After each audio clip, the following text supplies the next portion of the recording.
নাহার সুযোগ আছে, শামসুন নাহার ক্রস করলেন, সাগরিকা, গোল। বাংলাদেশ ম্যাচটা সিল করে ফেললো অ্যাডেড টাইমে, এবং বলছিলাম যে সাগরিকার কথা, সেই সাগরিকাই ম্যাচের ভাগ্যটা গড়ে দিলেন।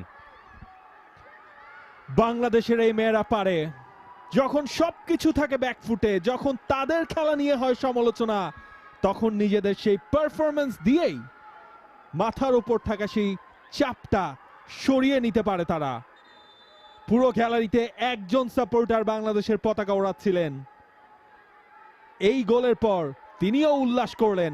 দারুণ একটা সারপ্রাইজ। শামসুন নাহার জুনিয়র নিজে শটটা করেননি, একেবারে বাইলেন বরাবর চলে গিয়েছিলেন এবং সেখানে একটা জটলা ছিল দুই ডিফেন্ডারের। সাগরিকা ঠান্ডা মাথায় বলটাকে প্লেস করলেন জালে। নেপালের ফাইনালের স্বপ্ন ভঙ্গ করে বাংলাদেশ পৌঁছে যেতে পারে সাফ ওমেন্স চ্যাম্পিয়নশিপের ফাইনালে। এবং দেখুন